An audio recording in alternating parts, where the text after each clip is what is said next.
Welcome to Thriving in the Age of Disruption with Dr. Ramesh. Startup evangelist Mr. Nguyen Van Chong believes that business growth is the driving force for good things in the world. As society faces an ever-increasing number of problems, we need new founders more than ever to solve them. Mr. Chuong is the CEO of Danang Entrepreneurship Support, DNES, and today he jumps into a discussion with Dr. Ramesh on innovation and entrepreneurship, sharing his roots as a software engineer and also his valuable insights gained from managing Danang's first public-private partnership business incubator.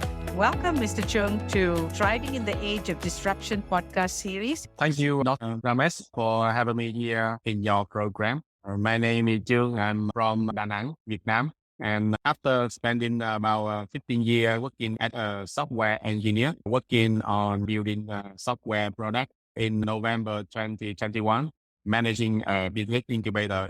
Is this incubator the first incubator in Danang? In 2016, it's the very first car, not only in Danang, but first public-private partnership incubator in Vietnam also. So since you've been around from 2016, there must have been a lot of success stories along the way as well.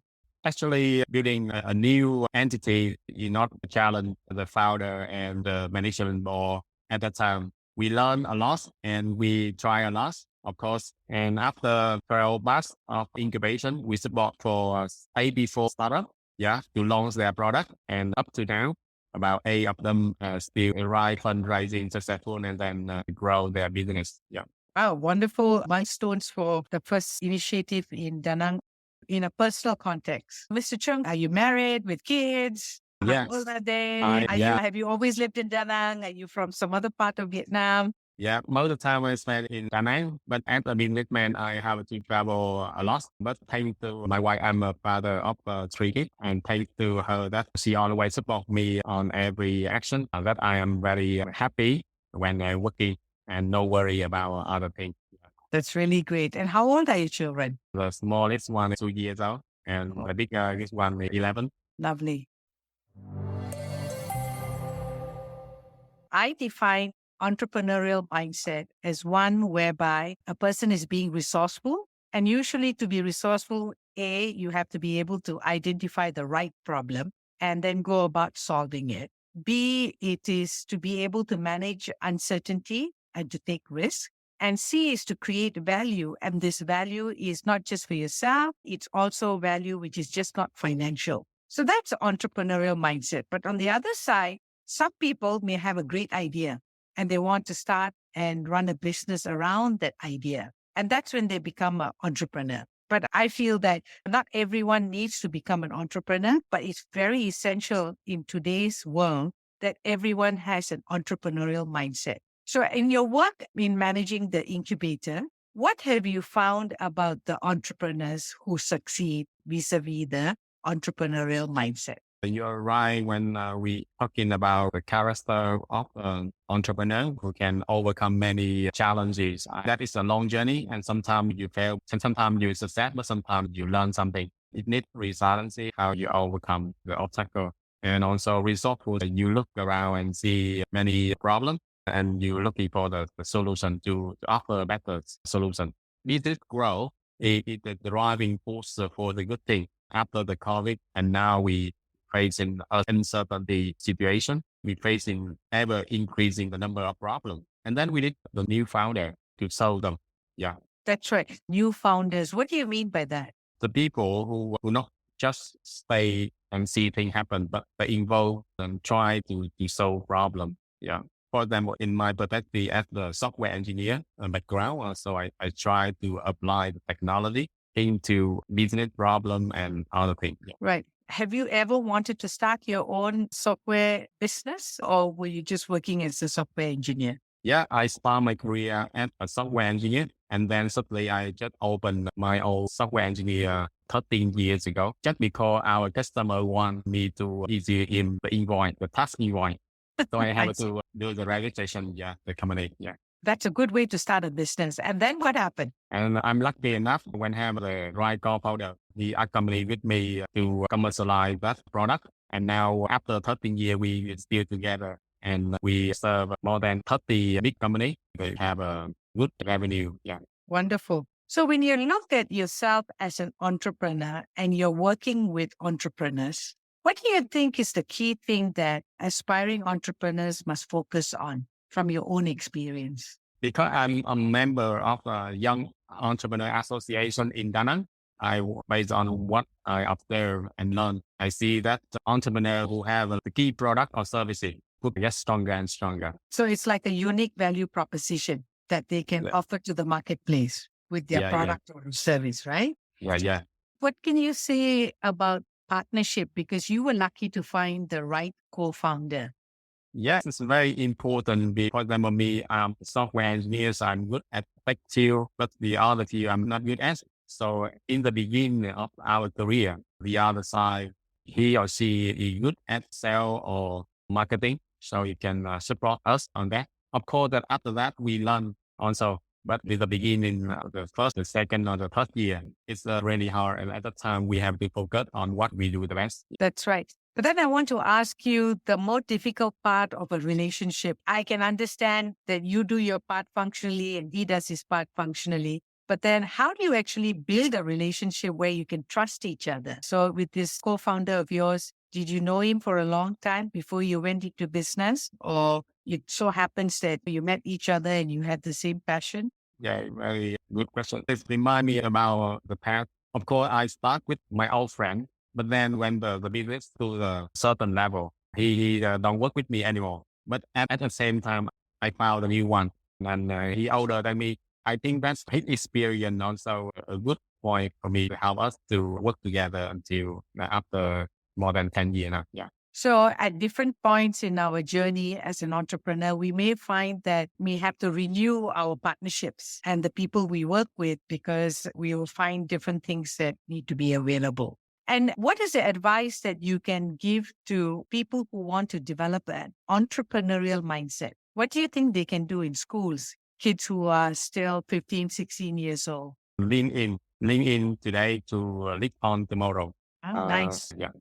And what do you mean by lean in today? For example, if you are working on a project, so you should get your hand dirty, jump in and do that. So just don't be an observer or not even participate. And it's okay if you don't succeed because the experience is valuable.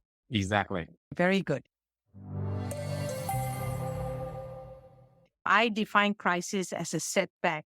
And sometimes in this setback, we may come to a moment where we're going to die because we didn't take the action. And often most people actually don't want to deal with crisis because it's uncomfortable. Mr. Chuong, how have you dealt with crisis in your life? And if you can share an example of a crisis that you have dealt with. It can be in the workplace, in your business, in your personal life. It doesn't matter in which aspect. Yeah. Of course, that when we run our business, especially in a startup environment, we are on the way, lack of resources, the people, the money, and the network. And sometimes we only have a 1 week runway. Yes. After that, we will run out of money. Yeah. At that time, we have to find a way to over the obstacle, especially during the COVID time. You know that during the 2.5 years of COVID time, many things change. And so for us to have a chance to look at ourselves. Yeah. In fact, I think one of the most successful businesses that were able to take the opportunity to adapt or to pivot became even stronger and better. And in your incubation program, how did the businesses survive COVID times? Yeah, in 2021, after the 2 years of COVID, the incubator is very difficult and the government don't have the money to sponsor for the activity. The incubator also lost the land, the office. But at that time, I do the event to the incubator to support them. And even at that time, the CEO is just quit the job. So the chairman asked me to become the CEO. I mean that at that time, we have to restructure our operation and we do what we have to do. And after nearly 2 years, now we move on to a new building and continue our mission. That's interesting. So that's a great example of what you had to do personally. You had always been the investor for this DNES incubator in Danang. Yeah. And then because of COVID times when the CEO had left, you now had to take on the CEO role. but then you had to also take on a role during difficult times to restructure, to look for a new office space, to revitalize these businesses. So my question for you is, what had you stay on course and do this? You didn't have to do it. You can just be an investor. You can say, I give up. But what motivated you? I see that an incubator is very good thing for city like Danang. We famous with hospitality like tourist city, but nowadays the city in the world is commit not only by tourists but also by innovation. So I think that it's very necessary. Yeah, so I just do that, Right. and of course that during the hard time, the young startup they need us. Yeah, so we do what have to do. Yeah. So what I'm hearing is that you see, as someone who lives in Danang, that it's important to grow and that innovation drives the growth and that you can't just depend on hospitality because that's what Danang is famous for, that you also need to invest in grooming the next generation of entrepreneurs so that the ecosystem is dynamic and it is growing. That's really inspiring. That's the sense that I got from speaking with all the people in Danang, that most of you are very proud of being in Danang. Is that very unique for Danang? Our story is quite interesting. We have the quite inspiring leader. In the past, he spent a lot of time to renovate our city from a small town into a developed city. We learn, we get inspired from that. Amazing. Even as I talk to you, I can observe that you're very calm. So what do you do to actually practice so that in a moment which is stressful, you can take a step back and make a decision and not panic? We have to practice from the very early age. I practice like stoicism. When things happen, we see inside us first and we try to control it. Yes, not blame about other people. That's right. When I were a young student, yeah. At the time, I don't call me as a stoic person, but until now, 3 or 4 years ago, when I listen a businessman sharing about the character of a stoic, oh wow, yeah, exactly what I'm practicing. Yeah, I see. That's interesting. And in Danang, do you have a lot of family businesses? yeah. In our Young Entrepreneur Association, we have about 700 members, and most of them family business. Mm. And at our time, the second generation just coming back from study at university in abroad, and now they come back and learn how to manage the business of family also. And what do you find is the biggest challenge for the next generation who are taking over from their founders? It's just few years now. I don't see much challenge, but some of them they learn from developed country, so they apply the new thing. At the first time, they don't come back to family, but they open their own business. They run it, they sell, and then after that they come back to family business. Which That's is a very well, good because they learn from that experience, right? And then they can listen now to the founders. actually not really 100%, but some of them may run like a function of the business of the family. Yeah, by themselves. Yeah. That's interesting. And most of these businesses, in which kind of industry are they? Is it still hospitality or it is now diversified into other areas? Most of them in hospitality, but some in production and some they do have a different kind of service company also. Yeah. Lovely. What is spirituality for you? And where are you in your spiritual journey? As I mentioned before, I'm like stoicism. So I believe in Buddha, someone who behind everything. And then our mission, our duty to learn to control ourselves, to And do good things. to do good Yeah. things. Wow. Yeah. And do you think it's possible to live a simple life? For me, for example, that our association is very dynamic. They have a 1 week, they only way have a 2 or 3 events, a social networking, that a lot of beer and drink. So how I can survive in that environment? So Yes. we have to choose whether we suitable for the suitable event. Otherwise, we come back to our family or business. So just live a simple life. It's our choice. Yeah. So what you're saying is that even when you have to be busy and doing what the world expects us to do, we can find simplicity when we go back to our family and being at home. And how would you describe thriving? Driving is grow, Yes, grow. peaceful. Before I like the word lean in, but now Yes. mindfulness. Yeah. Yeah. Okay, thriving is grow, peaceful, and mindfulness. Excellent. I wanted to ask you whether sustainability is a big thing in Danang, and if you can share with me what it means to you. I think it's very important. And as we can see that like a hospitality city, and when the COVID come after 1 and 2.5 years, they will make everything disappear. Yes. Yes, it's not sustainable. And even like the model at DNES, the Incubator, we lost the balance. So it's not sustainable. I think that is very important to manage that aspect. Yeah, in not only in business, but also in life. Interesting, because what you're pointing to is that sustainability is the ongoing thriving of a living system. It may not just be about looking after, let's say, the resources or the climate or nature, but it's also in making sure that whatever that we are dealing with, whether it's our business or just even hospitality, that there is an ability to go on with it. And if something happens like COVID, how are we going to go on if we don't have our tourists, if we don't have the business? It must have been very difficult for most people who are in hospitality business because travel just stopped. So what did most of the businesses do in Danang to survive the 2.5 years?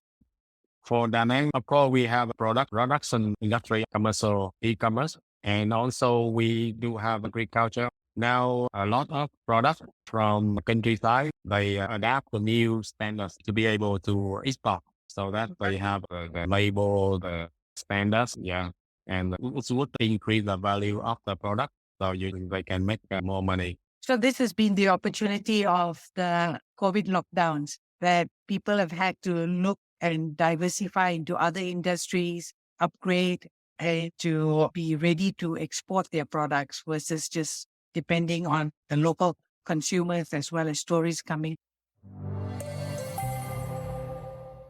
I'm going to now ask you a series of rapid fire questions, and you just have to tell me the one or two words that come to mind. Don't overthink it. Who inspired you to become an entrepreneur? My first customer. Great.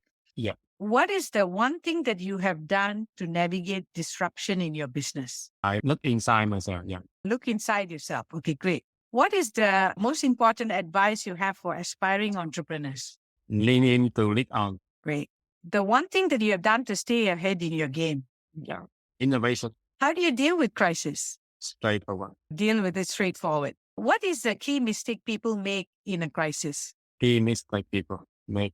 People try to find many solutions outside, but actually they have to look at their internal capacity. Yeah, to build up and to change, to improve, to adapt. Yeah.